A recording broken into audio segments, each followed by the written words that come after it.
परिचय। आज रॉय और उसका भाई अजीत एक पार्क में टहल रहे हैं। पार्क में आनंद लेने के लिए कई खेल और सवारियां हैं। अजीत रॉय से सीसॉ पर खेलने की जिद करता है। रॉय सकारात्मक उत्तर देते हुए सीसॉ की ओर बढ़ता है। जब वे दोनों सीसॉ पर बैठे तो सीसॉ संतुलन में नहीं था। फिर रॉय स्वयं को सीट पर आगे की ओर धक्का देता है। अब सीसॉ संतुलित हो जाता है और वे सवारी का आनंद लेते हैं। सवारी के बाद अजीत रॉय से पूछता है कि उसने सीसॉ को किस प्रकार संतुलित किया। रॉय उसे बताता है कि सीसा बल आघूर्ण के सिद्धांत पर कार्य करता है। जब दो बराबर और विपरीत बल किसी सतह के किनारों पर कार्य करते हैं तो केवल घूर्णन गति ही उत्पन्न होती है, अन्यथा कोई गति उत्पन्न नहीं होती। अपने दैनिक जीवन में हम घूर्णन गति के कई उदाहरण देखते हैं। आइए अब कणों और घूर्णन गति के निकाय के बारे में और अध्ययन करें। उद्देश्य। इस पाठ के अंत में आप निम्न करने में सक्षम हो जाएंगे। घूर्णन गति को परिभाषित करना, द्रव्यमान केंद्र को परिभाषित करना, द्रव्यमान केंद्र की गति की गणना करना, कणों के एक निकाय के रेखीय संवेग की व्युत्पत्ति करना, सदिश गुणनफल और कोणीय वेग की गणना करना, बल आघूर्ण और कोणीय संवेग को परिभाषित करना, एक दृढ़ पिंड की साम्यावस्था को समझना, जड़त्व आघूर्ण की गणना करना, घूर्णन में किए गए कार्य और कोणीय संवेग का विश्लेषण करना और लुढ़कती हुई गति को समझना। परिभाषा। घूर्णन गति हमारे दैनिक जीवन में सामान्य है। पहिए, स्पिनिंग टॉप, पंखे के ब्लेड, मेरी गो राउंड सभी घूर्णन गति करते हैं। एक पिंड को शुद्ध घूर्णन गति में कहा जाता है यदि पिंड के सभी कण एक वृत्ताकार मार्ग में इस प्रकार से गति करें कि इन वृत्तों के केंद्र एक ही सीधी रेखा पर स्थित हों, जिसे घूर्णन अक्ष कहा जाता है। द्रव्यमान केंद्र। किसी पिंड के द्रव्यमान बिंदु के केंद्र को एक ऐसे बिंदु के रूप में परिभाषित किया जाता है जहां पिंड के पूरे द्रव्यमान को केंद्रित माना जा सकता है। ये एक काल्पनिक बिंदु होता है। पूरे पिंड को इसके द्रव्यमान केंद्र द्वारा प्रतिस्थापित किया जा सकता है। एक पिंड के द्रव्यमान केंद्र की स्थिति। एक दृढ़ बिंदु के चारों ओर पिंड के द्रव्यमान बिंदु के केंद्र के द्रव्यमान का आघूर्ण उस दृढ़ बिंदु के चारों ओर इसके सभी द्रव्यमान कणों के द्रव्यमानों के आघूर्णों के योगफल के बराबर होता है। यदि पिंड n द्रव्यमान कणों से मिलकर बना है तो द्रव्यमान केंद्र की स्थिति सदिश को इस प्रकार व्यक्त किया जाता है। R सदिश बराबर M1 R1 सदिश प्लस M2 R2 सदिश प्लस इसी प्रकार Mn Rn सदिश तक बटे M1 प्लस M2 प्लस इसी प्रकार प्लस Mn तक। उपरोक्त संबंध को सारांशित करने पर हमें प्राप्त होता है R सदिश बराबर Mi का योग i बराबर 1 से n तक गुणा Ri सदिश बटे Mi का योग i बराबर 1 से n तक। एक पिंड के द्रव्यमान बिंदु का केंद्र दो द्रव्यमान कणों से मिलकर बनता है जो सदैव उन्हें मिलाने वाली रेखा पर स्थित होते हैं। द्रव्यमान केंद्र की गति। द्रव्यमान केंद्र की गति का समीकरण इस प्रकार है। v सदिश बराबर dr सदिश बटे dt, दोनों पक्षों में m से गुणा करने पर और समय t के सापेक्ष अवकलन करने पर हम प्राप्त करते हैं m dv सदिश बटे dt बराबर mt वर्ग r सदिश बटे dt वर्ग। इस समीकरण को इस प्रकार लिखा जा सकता है, m dv सदिश बटे dt बराबर f सदिश। निकाय के द्रव्यमान केंद्र के पदों में कार्य करते समय हम आंतरिक बलों, आंतरिक गति और आंतरिक संरचना पर ध्यान नहीं देते हैं। हमें केवल निकाय पर कार्यरत बाह्य बलों पर ही ध्यान देने की जरूरत होती है। निकाय के संवेग और निकाय के द्रव्यमान केंद्र के संवेग के मध्य संबंध mv सदिश बराबर m1 v1 सदिश जमा m2 v2 सदिश जमा इसी प्रकार mn vn सदिश तक। इस समीकरण को इस प्रकार लिखा जा सकता है, mv सदिश बराबर mi के गुणनफल का योग i बराबर 1 से n तक और vi सदिश r तक। इस प्रकार हम निष्कर्ष निकालते हैं कि निकाय का कुल संवेग द्रव्यमान केंद्र के संवेग के समान है। निकाय के द्रव्यमान केंद्र पर कार्यरत बल और अलग अलग कणों पर कार्यरत बलों के मध्य संबंध ma सदिश बराबर m1a1 सदिश प्लस m2a2 सदिश प्लस इसी प्रकार mnan सदिश तक। उपरोक्त समीकरण में न्यूटन के गति के द्वितीय नियम को लागू करने पर हम प्राप्त करते हैं F सदिश बराबर F1 सदिश प्लस F2 सदिश प्लस इसी प्रकार Fn सदिश तक। हम निष्कर्ष निकालते हैं कि द्रव्यमान केंद्र पर कार्यरत बल निकाय के अलग अलग कणों पर कार्यरत बलों के सदिश योगफल के बराबर होता है। कणों के एक निकाय का रेखीय संवेग। यदि सदिश F निकाय पर कार्यरत कुल बाह्य बल हो, m निकाय का द्रव्यमान हो और सदिश v निकाय के द्रव्यमान केंद्र का वेग हो, तो द्रव्यमान केंद्र की गति का समीकरण F सदिश बराबर m और सदिश v के गुणनफल का d बटे dt। यदि निकाय पर कोई बाह्य बल कार्य न करे तो सदिश F शून्य के बराबर हो जाएगा। उपरोक्त समीकरण में सदिश F का मान रखने पर हम प्राप्त करते हैं m सदिश v के गुणनफल का d बटे dt बराबर 0। इस समीकरण को इस प्रकार लिखा जा सकता है, सदिश mv बराबर नियतांक।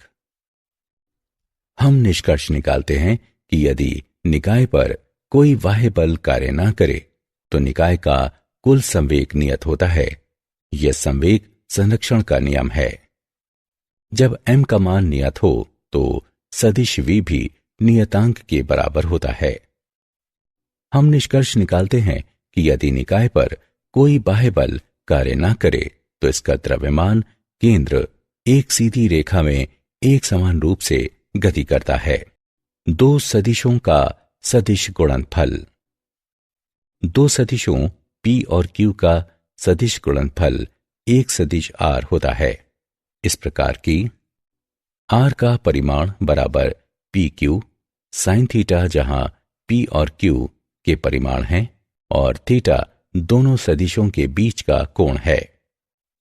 r p और q वाले समतल के लंबवत है।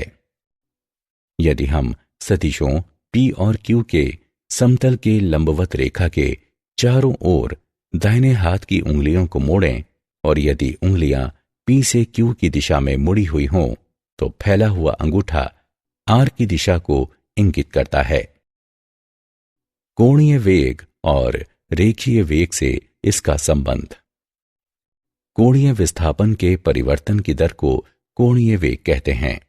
यदि एक घूर्णनकारी निकाय समय डेल्टा t में एक कोण डेल्टा थीटा से मुड़ता है तो इसके कोणीय वेग ओमेगा को इस प्रकार व्यक्त करते हैं, ओमेगा बराबर limit delta t tends to 0 delta theta बटे डेल्टा t, जो बराबर है d थीटा बटे dt के।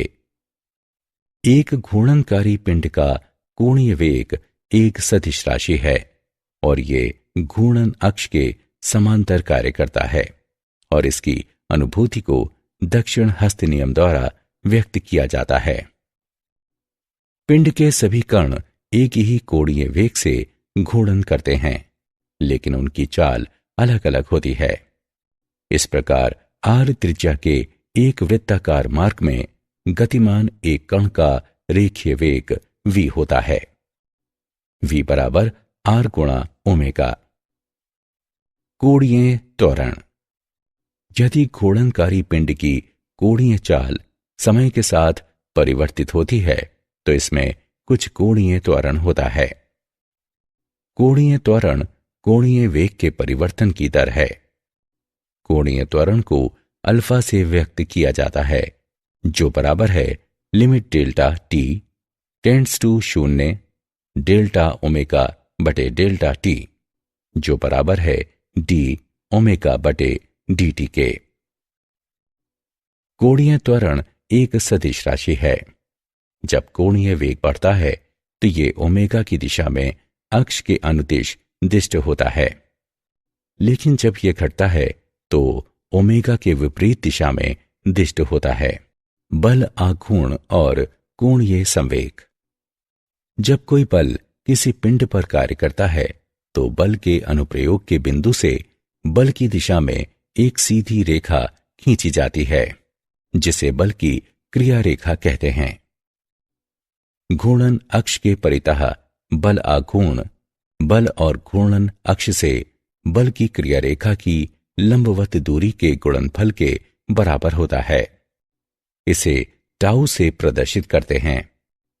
सदिश टाउ बराबर सदिश f और सदिश r का गुणनफल। कोणीय संवेग। यदि एक पिंड एक अक्ष के परितः घूर्णन कर रहा है तो दी गई अक्ष के परितः सभी कणों के रेखीय आघूर्णों का योगफल अक्ष के परितः पिंड का कोणीय संवेग कहलाता है। आइए एक उदाहरण लें। द्रव्यमानों m1 m2 इसी तरह mn के n द्रव्यमान कणों से निर्मित एक निकाय पर विचार करें। मान लें कि कण एक नियत वेग ओमेगा से अक्ष के परितः घूर्णन कर रहे हैं और मान लीजिए कि अक्ष से द्रव्यमान कणों की लंबवत दूरियां r1 r2 और rn हैं। घूर्णन अक्ष के परितः इस बल का आघूर्ण बराबर है F गुणे r के। लेकिन बल के मान रखने पर हम प्राप्त करते हैं m गुणे r गुणे अल्फा गुणे r, जो बराबर है m गुणे r वर्ग गुणे अल्फा के।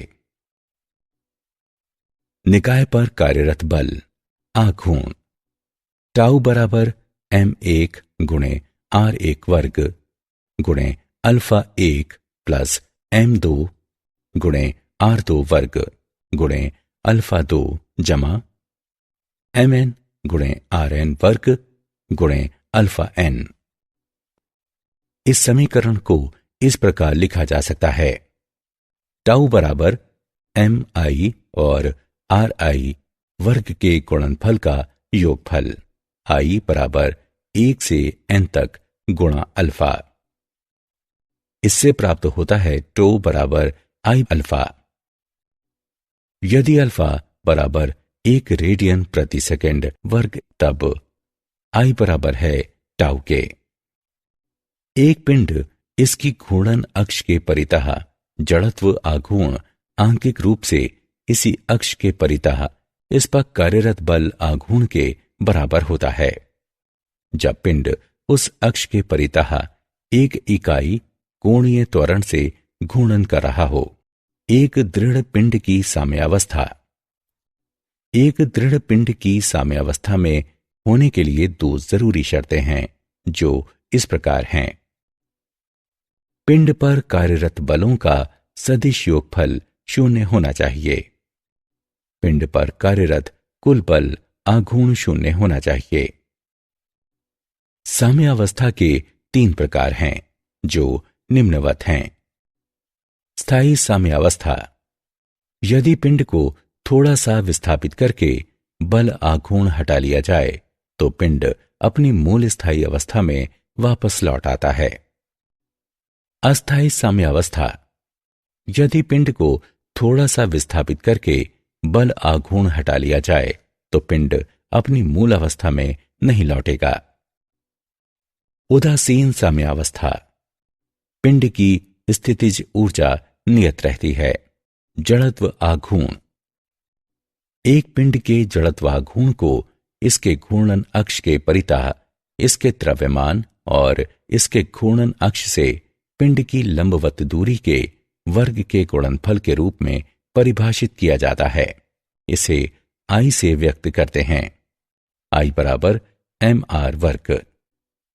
दृढ़ पिंड का जड़त्व आघूर्ण कणों के जड़त्व आघूर्णों के योगफल के बराबर होगा। इसके व्यंजक को इस प्रकार व्यक्त किया जाता है। I बराबर mi और ri वर्ग के गुणनफल का योगफल I बराबर 1 से n तक। एक दृढ़ पिंड की इसके घूर्णन अक्ष के परितः परिभ्रमण त्रिज्या को उस बिंदु की दूरी के लंब के रूप में परिभाषित किया जाता है जहां अक्ष से पूरे पिंड के द्रव्यमान को केंद्रित माना जा सकता है। इसे k से व्यक्त करते हैं। इसके व्यंजक को इस प्रकार व्यक्त करते हैं। I बराबर m के वर्ग जो बराबर है mi और ri वर्ग के गुणनफल के योगफल के, यानी I बराबर 1 से n तक। लंबवत और समांतर अक्ष की प्रमेय। लंबवत अक्ष की प्रमेय। इसके अनुसार एक अक्ष के परितः इसके समतल के लंबवत समतल का जड़त्व आघूर्ण इसके समतल में स्थित 2 परस्पर लंबवत अक्षों के परितः इसके जड़त्व आघूर्णों के योगफल के बराबर होता है।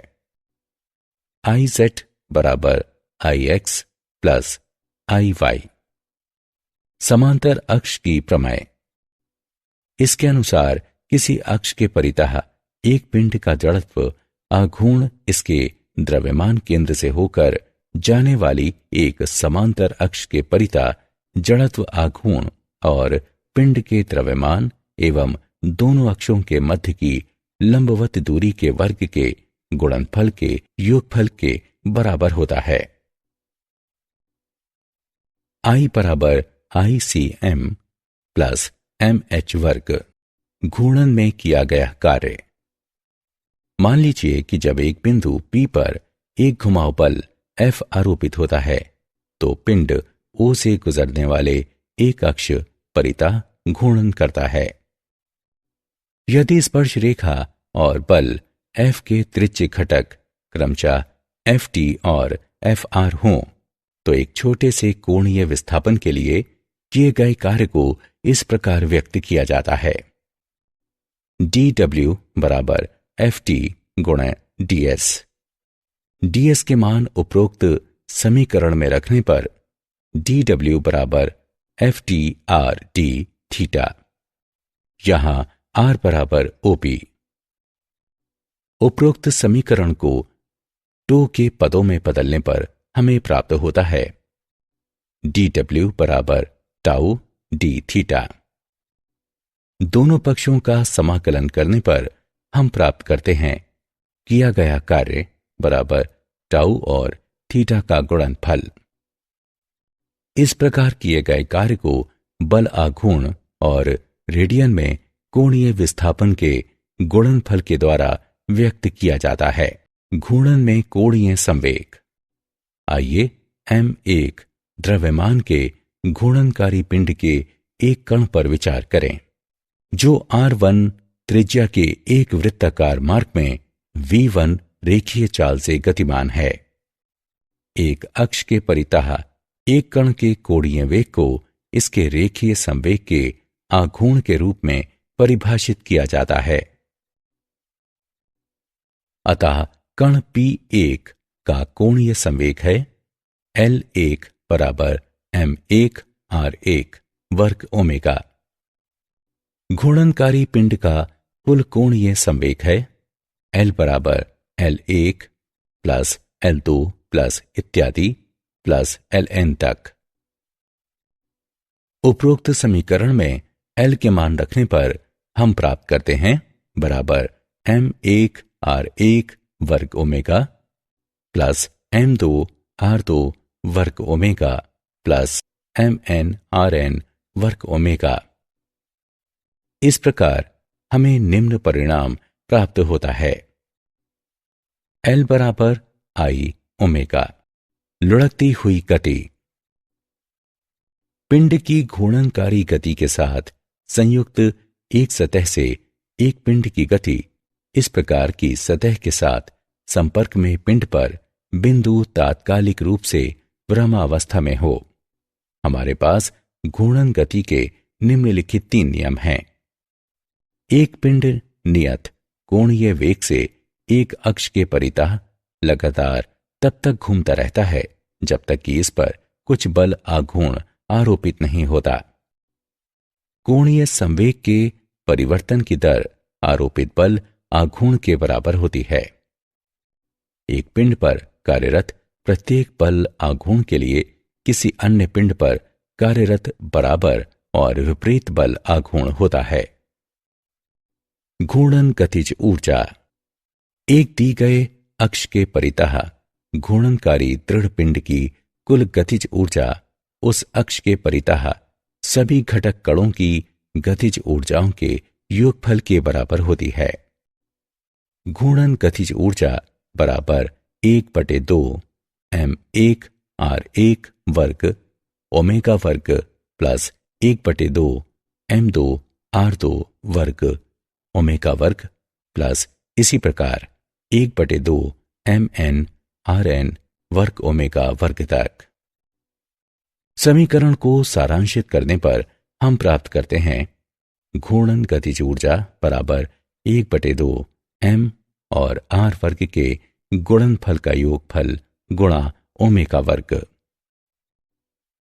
लेकिन हम जानते हैं कि mr वर्ग का योगफल दी गई अक्ष के परितः दृढ़ पिंड के जड़त्व आघूर्ण के बराबर होता है। इसलिए घूर्णन गतिज ऊर्जा बराबर 1/2 I ओमेगा वर्ग। एक दिए गए अक्ष के परितः एक दृढ़ पिंड का जड़त्व आघूर्ण आंकिक रूप से इसकी घूर्णन गतिज ऊर्जा के दोगुने के बराबर होता है जब यह इकाई कोणीय वेग से घूर्णन कर रही हो। क्या आप जानते हैं द्रव्यमान केंद्र की स्थिति पिंड के आकार पर निर्भर करती है। दिए गए आकार के लिए ये पिंड में द्रव्यमान के वितरण पर निर्भर करती है। ये पिंड के भारी भाग के निकट होता है। एक समान गुरुत्वीय क्षेत्र में द्रव्यमान केंद्र और गुरुत्व केंद्र संपाती होते हैं। दृढ़ पिंड पर कार्यरत सभी बाह्य बल आघूर्णों का सदिश योगफल 0 होना चाहिए। सारांश।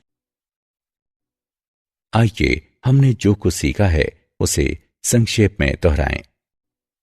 किसी पिंड के द्रव्यमान बिंदु के केंद्र को एक ऐसे बिंदु के रूप में परिभाषित किया जाता है जहां पिंड के पूरे द्रव्यमान को केंद्रित माना जा सकता है।